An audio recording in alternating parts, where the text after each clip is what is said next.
8. Caspian Sea Monster. After more than 3 decades, a monstrous sea craft left to rot in the Caspian Sea was finally hauled away by a team of vessels to the Russian coast. The 380-ton Lun-class Ikranoplan was abandoned after the Soviet Union collapsed in the 1990s.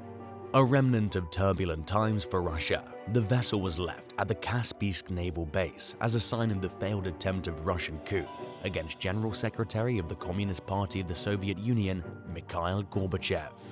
Ikranoplans were a type of ground effect vehicle, a hybrid between airplanes and ships that could soar over water without actually touching it.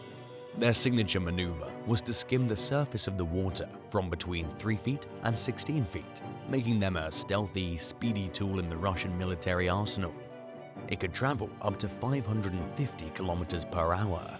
Because they can soar so close to the water, they're hard to detect on radar, something that the Soviet military developed during the Cold War. The only surviving vessel of its class ever completed and entered into service, the Lun had 6 anti-ship missiles on top of its hull and could take off and land in stormy conditions. So why was the vessel abandoned if it was such a modern marvel? At the time that the first Lun was active, a second unarmed vessel that was planned for rescue and supply missions was almost ready for completion when, for some reason, Russia pulled the plug on the entire program, leaving the condemned vehicle to rust away at Kaspiysk Naval Base. But that doesn't mean that's necessarily the end for the Lun. The machine was moved to the city of Derbent, where it will be the star attraction at a new military museum and theme park called Patriot Park, where other Soviet and Russian military vehicles will be put on display. And if you had hopes of one day seeing an Ikranoplan on the move, various Russian groups have been working over the past few years to create a line of commercial Ikranoplans to carry passengers. 7. Old Car City. Make an 80-kilometer, 50-mile drive from Atlanta and you'll roll up on a massive 34-acre compound where you'll find arguably the largest junkyard in the world. The 80-year-old tourist attraction is filled with more than 4,500 cars that have been abandoned by their owners. The Old Car City started out as a general store in the 1950s, owned by the Lewis family, who sold clothing, car parts, and tires to passers-by.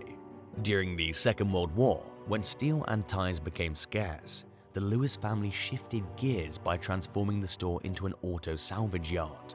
In 1970, Dean, one of the Lewis children, decided to start preserving old cars, and his hobby quickly took off as he got his hands on more and more old vehicles. With everything from classic Fords, big fin Cadillacs, and rare trucks, visitors can spend the day walking the 6-mile, 9.65-kilometer lot to see all the treasures of the past Dean's collected. He even has cars from movies, including one featuring Johnny Cash. As his collection grew, Dean had to buy up more land to hold his collection. Even though he was a bit of a stickler, waiting until someone offered up the right price for his prized vehicles, Dean found yet another way to make money to sustain his business.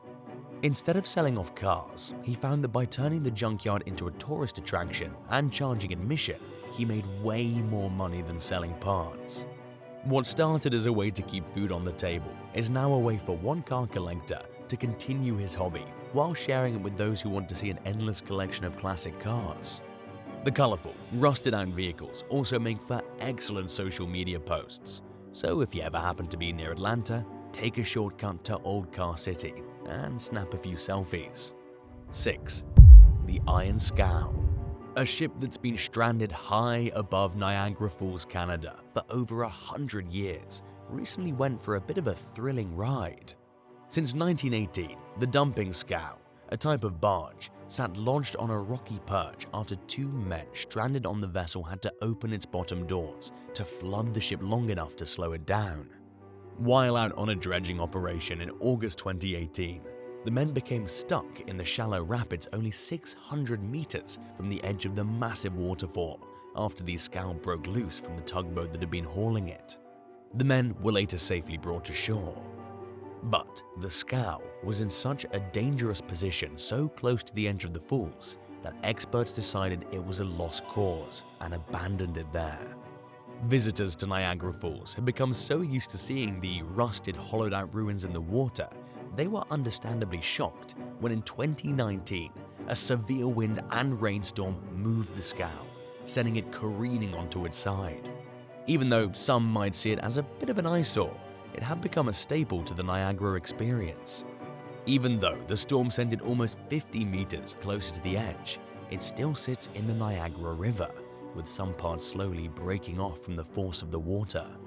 The rusted hull is still somewhat intact, so if you happen to be driving down the Niagara Parkway, take a look toward the river and you might spot the rusted scow still sitting just above the falls. Have you ever been to Niagara Falls and seen the Iron Scow? What did you think about it? Let us know your thoughts in the comments down below, and be sure to hit that subscribe button if you haven't already for more videos about incredible abandoned stuff. 5. The rise and fall of the DeLorean. In the dark woods of Northern California, a car made famous in the Back to the Future films sits rusting with no clues about how it got there. It isn't the actual car used by Michael J. Fox in the movie franchise, but it is a rare DeLorean made famous for its unique gull-wing doors.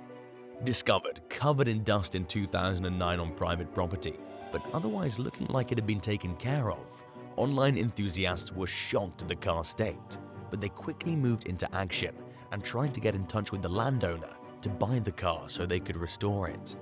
Sadly, they had no luck in finding them. The DeLorean was the only car ever made by DMC, the DeLorean Motor Company, making the abandoned vehicle even rarer. The man behind the design experienced the rise and fall of his company in a matter of years. Development for the car started in the mid-1970s, but the first production run of the cars wouldn't come until 1980. As soon as it was released to the public, the Italian-designed, British-engineered, American-built car in Ireland caught the eye of car enthusiasts everywhere. Its stainless steel body was definitely unique, but its speed, up to 109 miles per hour, wasn't as impressive. Only 9,000 cars were built in its 2 years of production. After being featured in the Back to the Future movies, the DeLorean was immortalized as the ultimate cool car, with the new DeLorean company in Texas keeping the original design alive to this day. So, if you're driving down the street and see a shining silver car with distinctive gull-wing doors, it's probably not Marty McFly, right? 4. Historic migrant ship. 25 years ago, after a migrant ship sunk off the coast of Glasgow, Scotland, its secrets are about to be revealed in a massive restoration project. Built in 1864, the iron-framed clipper ship, the City of Adelaide, once carried thousands of migrants from London to Plymouth and on to Australia, carrying wool and copper on its return trip. Nearly 250,000 Australians can trace their ancestry back to passengers who made the journey on the Adelaide before it was retired from service in 1887 as steamships took over. Later sold for service in the North American timber trade, the ship also later served as an isolation hospital near Southampton in the UK, before it was taken over by the Royal Navy for training in the 1920s. Before it mysteriously sank, it was also used as a floating clubroom for the Royal Navy Reserves. That's quite a history. After it was moved to the Scottish Maritime Museum, the ship was nearly destroyed. When the museum couldn't afford to refurbish it, a campaign was started to relocate the clipper to its namesake city in Australia. But the restoration almost didn't happen when the river and the protected wetlands where it was moored were at risk of being endangered during the move. Luckily, Australian engineers came up with a plan to move it onto a low barge for the journey to Adelaide. It took almost a year to clean up the inside, removing lead paint and making it safe for visitors. Now, those who want to get up close to history can step foot on the once abandoned ship that's now been given a new lease on life. And for the people whose ancestors once traveled on the ship in search of a new life, family histories can now come to life. 3. Mystery Car Graveyard. It's not uncommon to find abandoned cars on the side of a remote road, or even left to rust in the forest. But a group of urban explorers didn't expect to find hundreds of cars hidden inside a Welsh cave. About 200 feet below the surface, the group discovered the cars in various states of decay, cascading down the steep slope.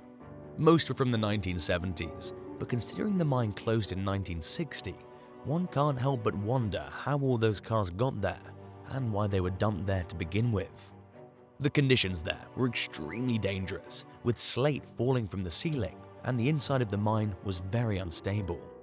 The team of explorers used ropes to descend into the mine, and as soon as they were inside, they realized just how dangerous the location was.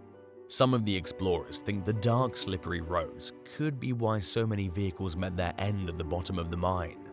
Whether they got there because they skidded off the road or because someone dumped them there, mystery still surrounds the car graveyard and how it became the location of so many abandoned vehicles.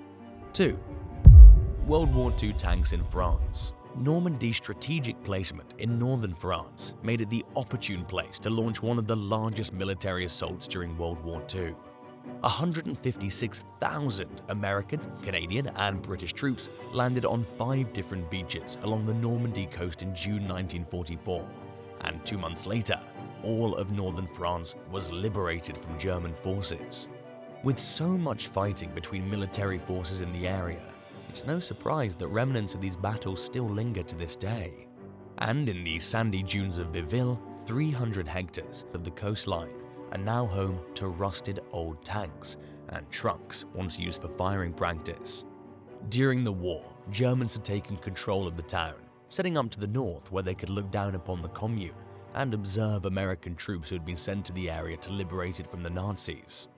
Even after the area was taken from the Germans, it continued to be a place where explosions and gunfire rang out. Until 2014, the French army continued to use the remote location as a place to practice maneuvers. It was too expensive to move the old tanks and trucks, so the army left them there, and the landscape seems to have reclaimed them. Wildlife, including different species of birds, butterflies, and flowers, have returned to the dunes, offering a glimpse of beauty among the ruins and a reminder that after war, there can be peace. 1.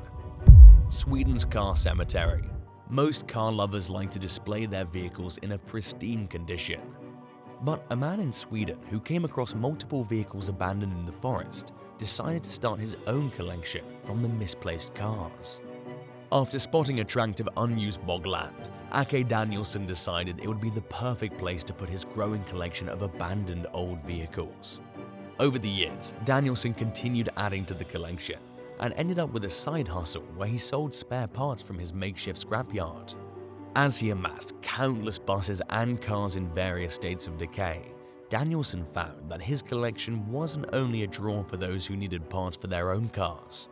It ended up becoming a haven for journalists and photographers who were attracted by the beautiful decay found in the car cemetery. As the bog started getting more attention, the government took notice, and soon they were intent on shutting it down out of concern for what the rusted, decaying cars might be doing to the environment. Luckily, Danielsson had such a loyal following that the masses came to his defense and stopped the government from closing it down for good. Sadly, Danielsson passed away in 2000, but his legacy remains. The abandoned vehicles still sit in the swampy Swedish countryside for those adventurous types who want to trek out to the middle of nowhere for some stylish photo ops. Are post-apocalyptic looking car graveyards worth adding to your Instagram feed? Let us know in the comments below, and don't forget to subscribe for more videos like these. See you next time, bye, and thanks for watching.